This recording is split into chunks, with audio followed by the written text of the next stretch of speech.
Queridos amigos, é sempre motivo de muita alegria e gratidão pela oportunidade do trabalho, mas suplicando sempre a espiritualidade amiga desta casa, que nos ampare e nos intua. E quando fiquei pegando material para o nosso estudo, que está lá, olha só, parte 3ª, capítulo 2º, da lei divina ou natural, o bem e o mal. E é muito interessante que, quando nós pensamos na doutrina espírita, nós sabemos que ela tem 3 pilares, né? Religioso, filosófico e científico. Mas foi em cima disso que eu fiquei exatamente pensando que, embora nós façamos essas 3 divisões, que parecem que são distintas, todas se resumem em uma única coisa, em Deus. Veja bem, a parte científica, que trata da natureza, dos fenômenos, de tudo, absolutamente de tudo, do micro ao macro. Tudo isso foi feito e criado por Deus. A questão, o aspecto religioso, é a presença divina em nós, acreditando ou não. E a questão filosófica é uma questão divina, porque ela é moral.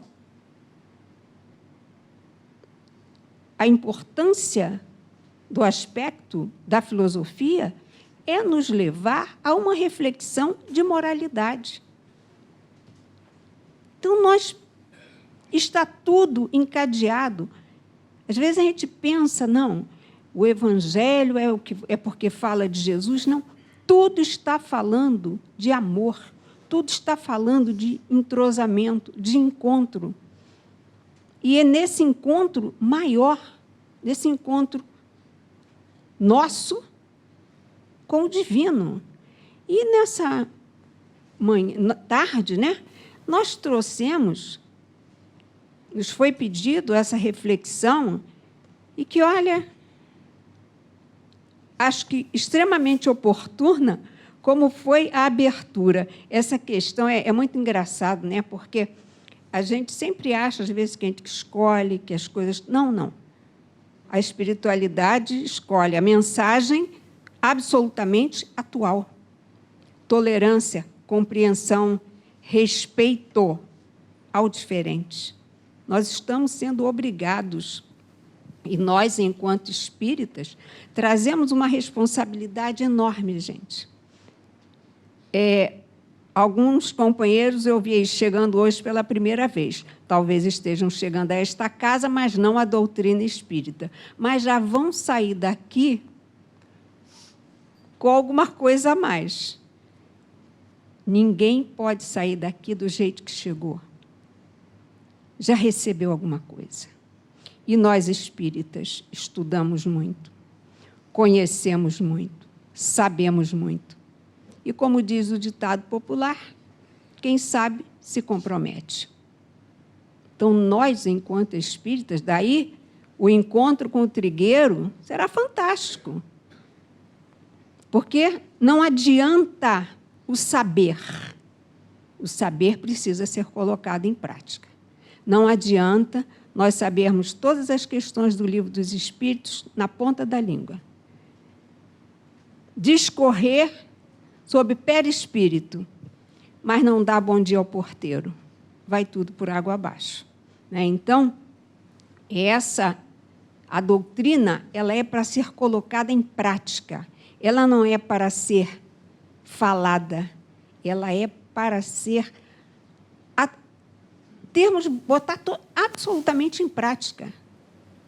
Nós vamos ser reconhecidos, nós não temos que andar, sou espírita, frequento o SEMA, eu frequento a União de Espíritos Suburbana, não. Eu tenho que ter uma atitude que alguém pergunte, mas você tem alguma coisa de estranha e diferente. Não. Então, é esse sentido que nós estamos precisando. E olha só, a primeira pergunta que ficou para a gente hoje. Parece, às vezes, que o mal é uma consequência das coisas. Gente, nós adoramos botar a culpa em alguém, né? Como já dizia Milor Fernandes, a culpa é minha, eu boto em quem eu quiser. E é isso aqui, não é? Aí nós...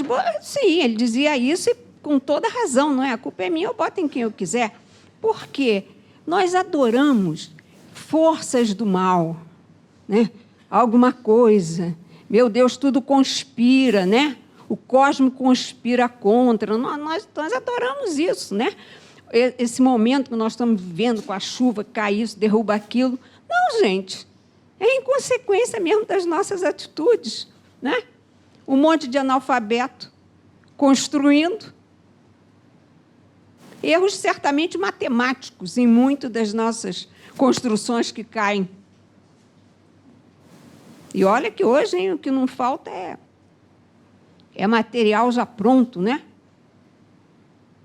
Mas a gente não sabe mais que 2 mais 2 são 4, precisa da maquininha lá para fazer, né? Do celular a gente vê isso aí, né? Então, olha aqui. Parece, às vezes, que o mal é uma consequência da força das coisas. Tal, por exemplo, a necessidade que o homem se vê, em alguns casos, até mesmo de destruir os seus semelhantes. Poder-se-ia dizer que há, então, infração da lei de Deus? Gente, isso aqui é a coisa que a gente mais encontra lá no presídio. Faça um trabalho no presídio e vocês têm que ver com que naturalidade todos são culpados. É um lugar que a maioria se coloca inocente ou vítima de uma situação.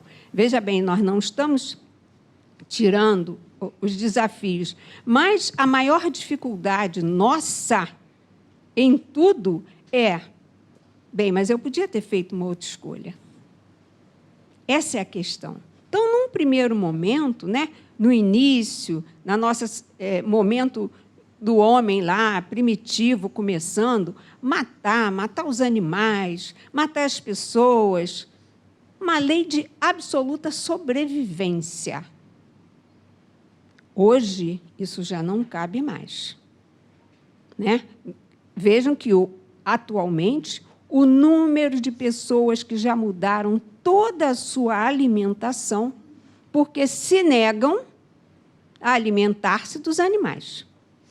É impossível passar isso na cabeça deles. E eu tenho essa vivência muito próxima, porque a minha filha mais nova, que hoje não é tão nova, desde os 2 anos de idade, não come, em hipótese alguma, carne, nem peixe, nem frango. Nunca soube o que é comer um presunto na vida. Interessante, né? E vocês imaginem o desespero de uma mãe, porque aí todo mundo diz, não come. Por que não come? Porque você não obriga. Tudo que eu pude procurar, procurei. Até que um dia levei uma nutricionista, já assim, em desespero, levando o resultado de exame de sangue perfeito. Quando ela pegou, olhou, ela chamou uma outra e, diante do que eu disse, ela disse, mas a senhora não precisa se preocupar, sua filha é do 3º milênio. Eu não sabia nem do que ela estava falando. Então, você veja que nós estamos caminhando para um outro tempo de regeneração, onde alguns já vão chegando com um outro interesse. E não come nesse sentido. Como pode comer um animal? Não é porque eu não gosto, a gente não gosta de carne, mas gosta... Não, nenhum dos 3. Então, vocês vejam que isso já vai mostrando que nós vamos nos modificando. Nós não somos obrigados, né, a seguir tudo que alguém diz. Então, por isso, nós não podemos estar acusando a ninguém.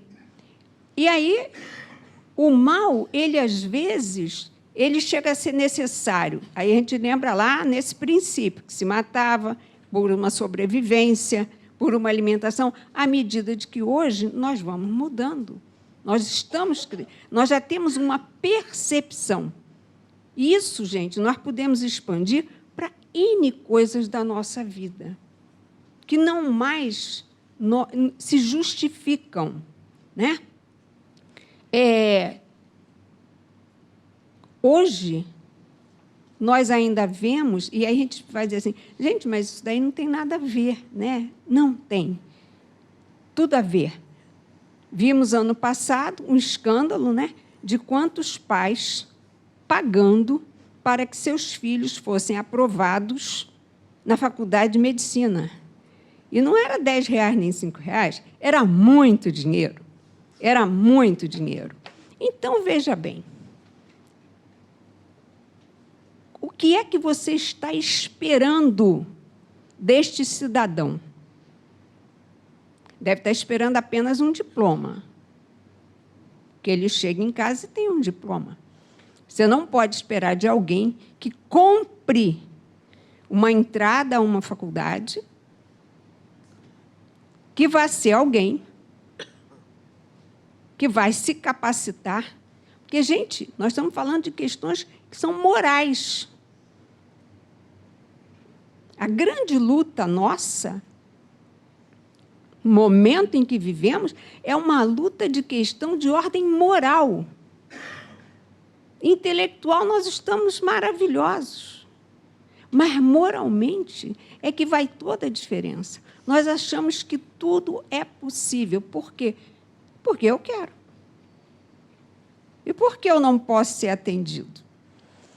Né? Então, só que aí entra a doutrina espírita. Gente, a doutrina espírita, ela traz alguns problemas, né? Ela conforta, ela esclarece, mas ela quer que você fique de pé.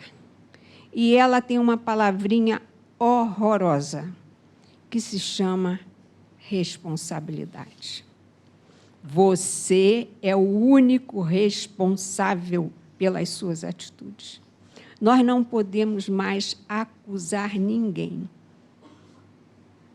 Nós fazemos escolhas a todos os instantes. Vocês escolheram estar aqui hoje. Antes de sair de casa, a roupa que vinha, se ia botar casaco, se vinha a pé ou de carro. Cada um fez a sua escolha. Isso nós estamos falando de coisas tolas, mas nós fazemos escolhas morais o tempo inteiro. Eu vou agir desonestamente? Eu vou encontrar uma forma de ganhar mais? O tempo inteiro. E a doutrina espírita volta a isso aqui, olha, nós não podemos acusar ninguém. E nós todos, está lá no Evangelho, daremos conta da nossa mordomia. Ninguém resolverá a questão por nós. Nós todos vamos vivê-la até o final. Uma das questões que nós sempre levamos para as meninas lá do presídio é isso. Queridas, vocês podem acertar as suas contas com os homens. As leis humanas, 7 anos, 10 anos, tempo que vocês vão ficar aqui, vão cumprir bonitinho, sair de tornozeleira, tudo bem. Agora, a justiça divina, tudo que ela não é cega. Porque quando nós dizemos que a justiça humana ela é cega, seria, né, se ela fosse igualmente justa para todos, mas nós sabemos perfeitamente que não é o caso, né? Uma vez eu ouvi um advogado brilhante na televisão dizer o seguinte: a pior coisa que tem é se defender inocente, porque o inocente não obedece às nossas orientações e não paga adiantado. Ele foi claríssimo, ele não escondeu a sua posição, não. Tá? Então, mas a justiça divina, ela é muito... está com os olhos extremamente abertos. E esta, nós teremos que dar conta a ela. E isso a gente fala lá para as meninas. Porque quando você tira, por exemplo, a vida de um pai de família, você tira de um pai, de um marido, de um filho, de um irmão, de um cidadão, tarará, tarará. Você abre um leque. E você terá que responder perante as leis divinas por todos esses pontos que foram atingidos, né? Então, a doutrina espírita, ela traz isso já de uma forma muito clara para nós, né? Que nós somos os responsáveis. Olha só, não sucede frequentemente resultar o mal que o homem pratica da posição em que os outros homens o colocam? Quais são, nesses casos, o culpado?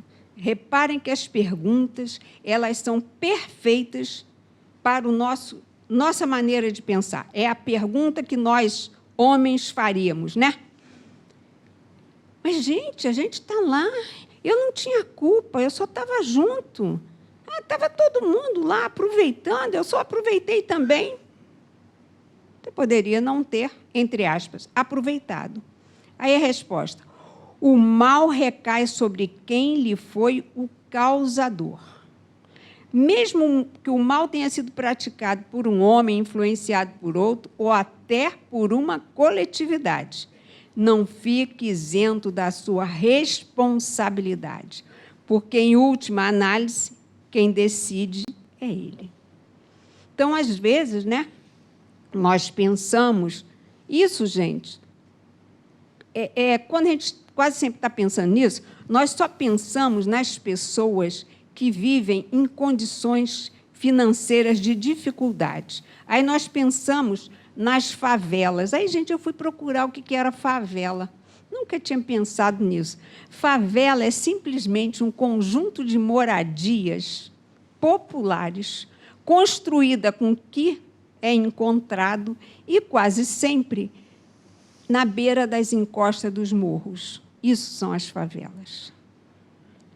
As favelas, ali encontram-se pessoas de todos os níveis morais.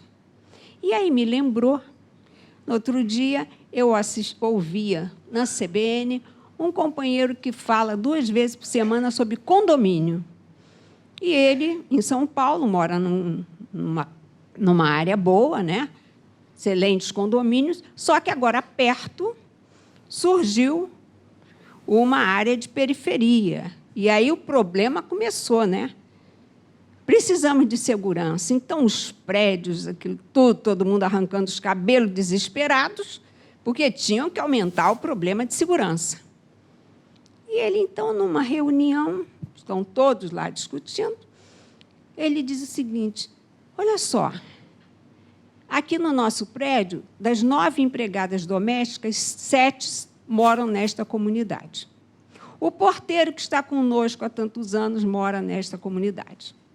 Então, chegou-se à conclusão de que todas aquelas pessoas que lá trabalhavam eram pessoas de absoluta confiança e que eram desta comunidade.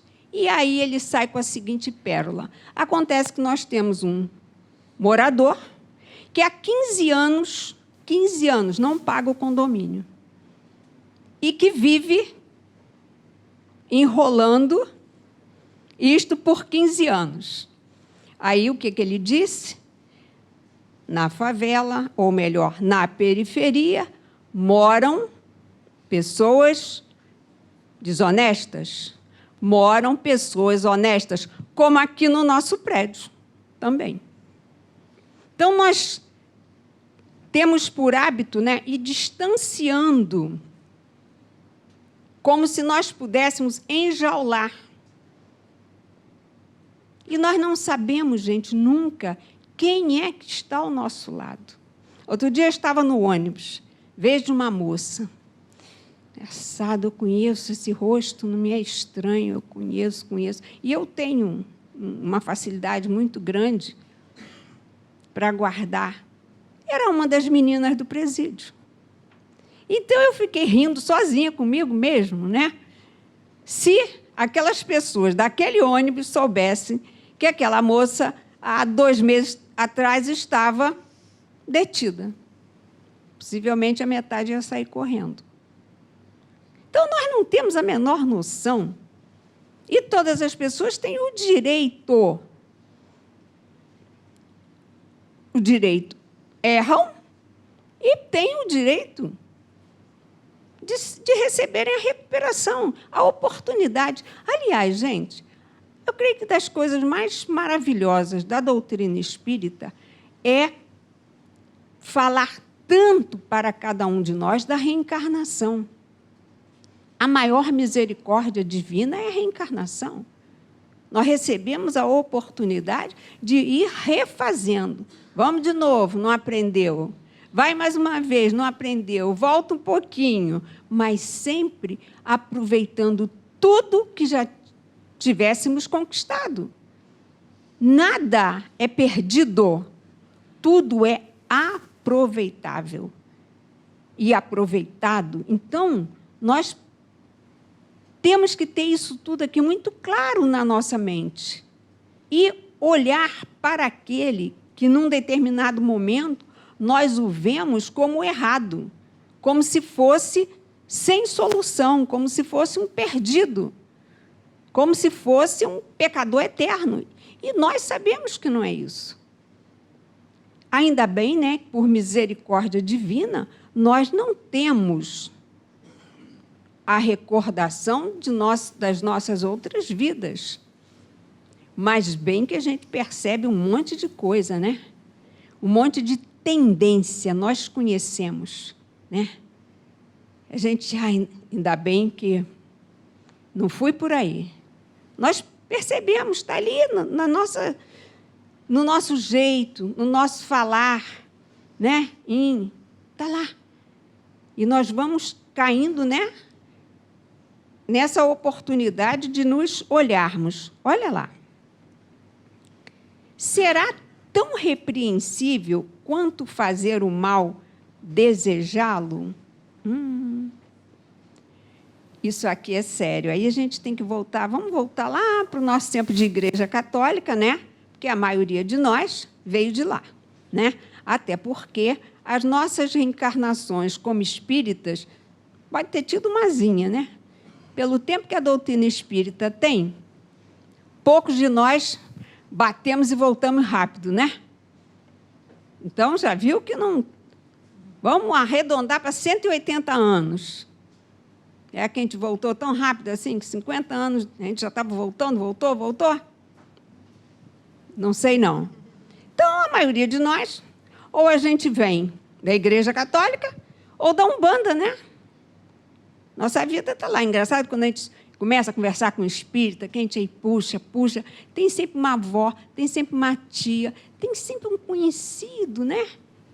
Que benzia, que rezava, né? Que te dava banho. É engraçadíssimo, né? Mas a gente aí fica meio só por cima, né? Aí, voltando lá na Igreja Católica, tinha lá na hora, né? De confessar lá, aí chega um momento que diz assim, Senhor, perdoa porque pequei por pensamentos, palavras, obras e omissões. Gente, pensamento é a maior arma que nós temos. Esse é o terrível. Nós podemos estar perto de alguém rindo e desejando o pior. O pior. Menina arranjou um emprego tão bom, você nem imagina. Porque ela e não eu. Acho que bom, parabéns, felicidade, mas a cabeça está pulando, né? Pensamento, palavras. Estava lá, naquela lição começou. A palavra, né? Traz bênçãos e maldição. Então, quantas pessoas nós destruímos, matamos, infelicitamos com as nossas palavras. Então, palavras. Obras. Fazemos mesmo. Bati, matei, roubei. Agora, gente, tem um que eu acho o pior de todos. Pecar por omissão. Porque isso é o pecado do covarde. Porque aquele que bateu, falou, tomou atitude. Mas aquele que fica, não sei, não vi, fica em cima do muro. Eu tenho por hábito dizer o seguinte, querido, escolhe logo o lado que você quer ficar, porque em cima do muro vai cair. Né? Vai cair. porque cai a máscara, cai tudo, né? Então, muitos aqui, é isso aqui, olha. Eles deixam de fazer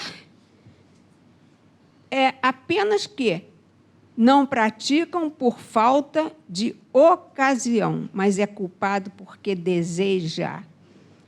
Né? Tem um ditado que diz, como é que é? A ocasião faz o ladrão, mas como é que é o depois? O ladrão já está pronto.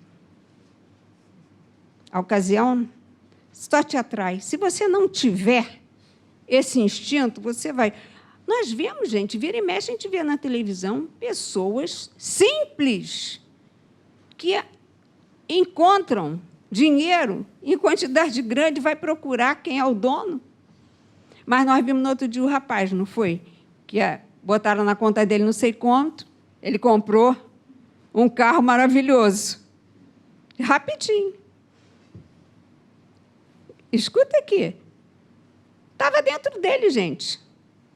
Foi uma oportunidade sutil. Bem, a culpa não foi minha, eu não roubei o dinheiro, apareceu na minha conta. Deve ter sido alguma herança, né, que eu não sabia, né, que alguém maravilhoso, né, com pena, deixou para mim. Sim, porque, gente, as pessoas elas são capazes de qualquer... inventar, né, qualquer coisa para se desculpar. Né? Isso fala muito da nossa infantilidade espiritual. Isso é que nem criança, né? Não fui eu. Não fui eu. Foi ele que me empurrou, o copo escorregou da minha mão. Né? Então, a gente faz muito isso. Né? Às vezes, né, você já tem dentro de você essa tendência, mas você já vive um momento em que você tem coragem e fortalecimento para não se deixar envolver. Então, as coisas estão ali, você está vendo. Vocês imaginem uma pessoa trabalhando com dinheiro e tendo uma conta de luz para pagar. Uma conta até pequena, mas ele trabalha lá na caixa lá do supermercado. Já imaginou? Gente, há profissões, há situações que você trabalha com, com a tentação mesmo. São situações em que você é levado realmente para ser testado. Para ser testado. Olha aqui. Para agradar a Deus e assegurar sua posição futura, bastará que o homem não pratique o mal? Gente, mas os espíritos são terríveis, né? A resposta é simples. Não. Já foi assim, simples e objetivo. Cumpre-lhe fazer o bem no limite de suas forças. Gente, ninguém está pedindo para a gente fazer nem Enem, nem vestibular para santo. Né? Hoje, a gente, às vezes, quer fazer... Não. Cada um vai fazer aquilo que rigorosamente pode. E todos nós podemos fazer alguma coisa. É que, às vezes, o nosso sonho... Eu trabalhei alguns anos no Lar Anália Franco, mais de 25 anos, e era muito comum chegar, às vezes, pessoas lá que queriam conhecer o trabalho porque gostariam de criar uma casa. Em vez das pessoas ajudarem o que existe, não, você quer criar. E é muito mais complicado. Então, olha aqui a companheira aqui. Quantos pedidos foram feitos? Preciso de evangelizador, preciso de alguém para isso. E, às vezes, é isso. Você vai aproveitar do seu dia um tempo para ser útil. E, gente, nós não fazemos nada por ninguém. Nós fazemos por nós mesmos. Eu participo de um grupo que nós preparamos enxovais de bebê. Esse grupo está com 23 anos. E aí, o que é que a gente vai percebendo ao longo do trabalho? O menos ajudado na história são as crianças. Porque o enxoval que é dado é uma coisa tão simples, é uma coisa tão pequena, é uma gota de esperança. Criança nenhuma vai sobreviver com aquela roupa. Mas cada uma de nós que ali está de pé por causa daquele trabalho. 90% dos filhos estão todos fora. Sozinhas, viúvas, muitas doentes. Então, olha só, encontrarem-se é uma oportunidade de trocar conversa, trocar dores. No outro dia, nós estávamos fazendo a campanha da flanela. E alguém, mas será que não precisa mais alguma coisa? Cheguei à conclusão que a flanela é o elemento mais útil. Por quê? Ele ajuda a que corta, ele ajuda as que costuram, ele ajuda as que fazem o biquinho. E a criança só ganha o coeiro. 3 pessoas trabalham, 3 não, 3 pontos de trabalho. Então, você veja bem que quando a gente se desloca para fazer alguma coisa pelo outro, o maior beneficiado é você. Você tem que levantar da cama. Você não vai querer chegar lá feia, aí você vai pintar o cabelo. Tá? Aí, aquele dia que você pode meter o pé na jaca, aí compra bolo, compra não sei o quê. É de 15 em 15 dias que eu vou comer aquele bolo. Moram sozinhas. Vai fazer um bolo para si só? Não. Então, vocês vejam, gente, que quando você... E ali, no momento em que você se encontra com os outros, você vai descobrindo cada um vivendo dores, dores e dores. Dores que eu estou falando, tanto físicas, mas, principalmente, a dor da saudade, a dor da solidão. Cada um está lá, né? Então, esse momento de fazer o bem, esse bem é muito mais para nós. E, gente, são muitas coisas. Quando uma conversa com a outra, empresta o ouvido, dá uma palavra, isso em tudo na nossa vida nós podemos fazer. Olha só, haverá quem, pela posição, não tenha possibilidade de fazer o bem? A resposta é: não há quem não possa fazer o bem. Somente o egoísta nunca encontra ensejo de praticar. Isso aqui me chama muita atenção. Mais uma vez, vocês me desculpem, porque eu falo muito, porque é uma experiência que eu amo e que me traz uma vivência e me traz um monte de histórias que eu posso ver. Você imagine 30 mulheres dentro de uma única cela, onde só há um banheiro, né? Cama de beliche. Algumas dormem no chão. As baratas passeando. Outro dia eu estava lá, tinha uma barata em cima de mim. Então, aí você diz assim, mas o que alguém aqui pode fazer um pela outra? Não tem, falta tudo. Né? Falta do papel higiênico que o governo não manda. Quem tem a família que pode levar, tudo bem. Quem não tem, esperar que caia do céu. Então, onde é que eu quero chegar? Entre elas, gente, surge um nível de solidariedade. Tinha uma doidinha, que era uma figura. Tinha uma senhora que passava mal, era já bem idosa, tinha muito problema. Ela simplesmente chegava na grade e começava a berrar. Tem que vir correndo aqui, atender a dona fulana, que ela vai morrer, que ela vai não sei o quê. Era aquela que estava sempre atenta. O remédio dela acabou. Então, uma conversa com a outra, uma ouve o que a outra tem a dizer, uma acalma a outra, divide o que tem. Divide o que tem. Então, vocês vejam bem que tudo conspira contra, que é uma lei de sobrevivência. Eu já não tenho, eu só tenho um papel higiênico, vou dividir? Vai.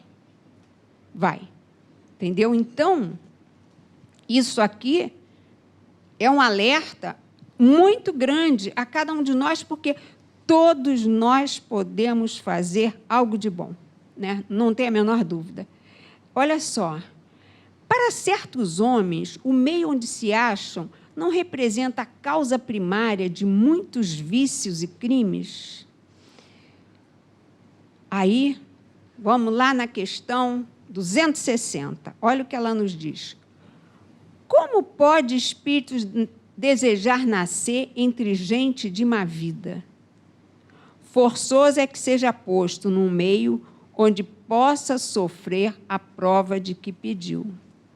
Para lutar contra o instinto do roubo, preciso é que se ache em contato com gente dada à prática de roubar. Como é que você vai saber que você já venceu essa sua dificuldade se você não está sendo testado? Como é que fica? Está aqui. Então, nós precisamos, gente, pedir muito por essas pessoas que viram e mexem, elas estão cercadas dos desafios. Em comunidades mais pobres, né? A gente sabe, existe ali uma lei que não é a lei dos homens, mas é a lei do homem que manda lá, né? Então, veja como você precisa de uma força, de uma coragem para não se deixar envolver e sem criar, vamos dizer assim, contenda. É desafiador. E nós não podemos botar todos no mesmo balaio. E olha só, aqui tem uma questão que é muito interessante, que fala assim, olha,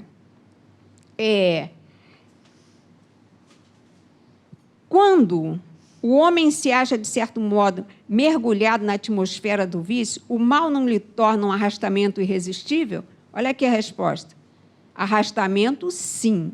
Irresistível, não. Isso aqui é muito sério, né?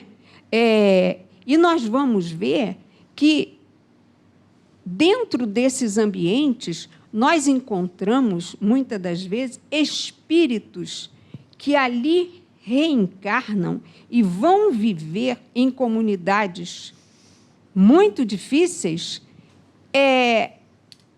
No outro dia, eu ouvia um depoimento e o rapaz tem as tias das favelas. As tias são aquelas senhoras que elas têm uma condição moral, que é quem mantém um respeito. Aqui, com a tia, não pode fazer.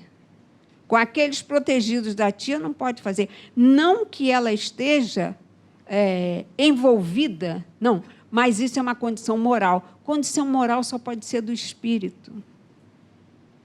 Essa é que é a grande diferença. São espíritos que vão para esses lugares para que possam ser sinais de que há algo maior, que há algo que se tem que respeitar, que há algo que se obedece por amor e não por medo. Essa é que é a grande questão, né? Então, nós vamos acreditar e precisamos, gente, ter isso muito claro na nossa vida. A escolha é nossa. E todos nós que aqui nos encontramos, todos nós temos condições de sermos úteis. Não posso fazer nada, meu tempo é todo ocupado. Ajude financeiramente, se pode. Quando eu digo financeiramente, gente, nós estamos falando de qualquer ajuda, né? Aquele que está necessitado. Outro dia, um palestrante estava comentando que ele estava, sei aonde, aí chegou um rapaz e pediu a ele um café. Aí ele virou e disse, não quer, venha para pegar um pão. Não, não, eu só quero um café. Então, você veja bem, o que ele queria era tomar um café. E, às vezes, nós achamos que o outro é um necessitado. É um necessitado, mas às vezes o que ele quer apenas é uma gentileza. É alguém que olhe e que lhe atenda. Então, há tantas coisas pequenas que nós podemos fazer. Uma atenção. Hoje, uma amiga me ligou, procurar ser bem rápida, pedindo se eu poderia indicar uma casa espírita para uma pessoa que era filha da empregada que foi praticamente quem a criou. Só que esta família educou esta filha da empregada, estudou na mesma escola que essa minha amiga, foi para o Pedro II, hoje faz o FRJ, e a mãe desencarnou assim. Chegou em casa, quando ela chegou em casa, a mãe já estava morta. Sem nada, saiu do trabalho. Então, ela está buscando uma casa espírita porque ela quer entender. Olha só. Então, veja que essa criança que um dia era filha da empregada, alguém olhou, investiu na educação e hoje está aí para ser um retorno para o nosso país. Menos uma largada, menos uma sendo peso nas costas da sociedade. Mas por quê? Porque alguém olhou. E isso, muitos de nós podemos fazer com pequenas ajudas, com uma reflexão, com uma palavra de incentivo, a dizer a ele que ele pode. Eu, como professora, sempre disse aos meus alunos, vocês não nasceram para viver e morrer na favela. Vocês podem. E, graças a Deus, tenho a alegria de ter alguns que conseguiram, que eu cheguei a conhecer, tenho, de uma forma ou de outra, conhecimento. Mas outros que a vida levou e que certamente estão andando. Meus amigos, era isso um pouquinho do que nós gostaríamos de conversar, que alguma coisa possa nos ajudar. Muita paz a todos, graças a Deus.